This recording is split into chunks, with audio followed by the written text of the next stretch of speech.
Every species in the galaxy has a survival instinct. Humans have something worse. The last entry in Dr. Noatal's research log was time-stamped 4 minutes before the Isolian fleet opened fire.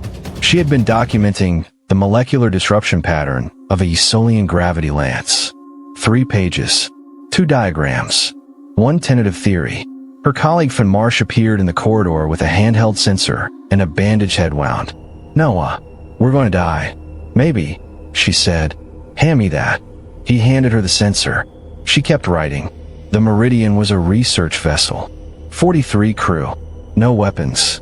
No military hardware. Its chief science officer, Dr. Yemi Adeyemi, had promoted herself to commander 90 minutes into the crisis on the grounds that someone had to be in charge, and she was the only one not panicking. She stood in the navigation bay and ran the math. 3 Isolian interdictors. Suppression field. FTL locked. Comms jammed. Structural integrity at 67% and dropping. "How long?" she asked her pilot. 40 minutes. Maybe 50. "Weapons?"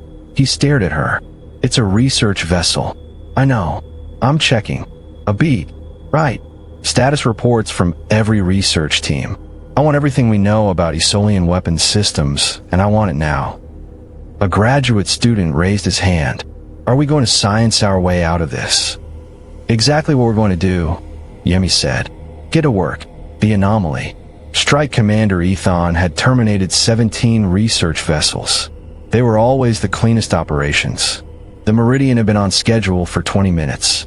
Then it started broadcasting. On every Isolian frequency, in heavily accented Isolian, "Your gravity lance is operating at 73% efficiency due to thermal cycling irregularities in the targeting array. Recalibration would improve output, but briefly interrupt your fire sequence. We thought you should know." Her tactical officer stared. "They're telling us how to kill them better?" "No." Ethan read it again. "They're telling us they know how our weapons work, and they want us to know they know." A pause. "This is a message. At hour 4, it changed. We've identified the resonance frequency of your suppression field. We're not going to disrupt it. We don't have the hardware.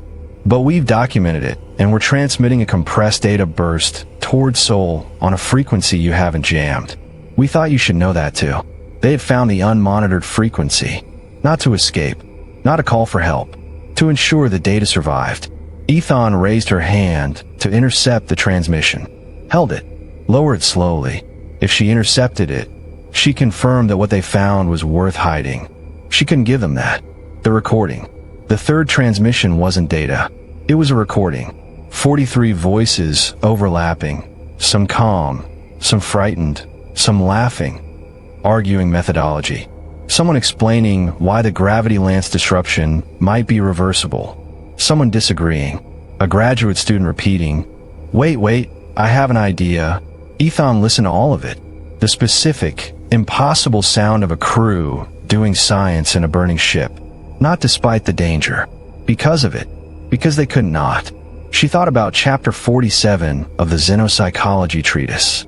Anomalous. Recommend further study. She thought about what it meant that a species, facing extinction, had spent its final hours trying to understand the thing killing it, and then share that understanding with the universe, freely, because sharing felt more natural than hiding. The ceasefire. The 3rd data burst was aimed at the Keth quarantine fleet. Not Sol. Not an emergency beacon. The quarantine fleet. The circle of ships besieging their homeworld.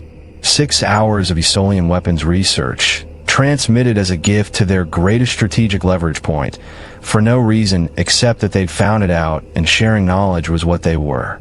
Ethan raised her hand to give the intercept order. Held it. "Stand down," she said. "Full ceasefire. All weapons." Her tactical officer turned. "Commander, give me a linguist. I want to understand what they're saying." She looked at the Meridian, battered, venting, still running. "Are we letting them go?" She looked at 43 people who had spent an extinction event opening notebooks. "Yeah," she said. "They'll be more interesting alive."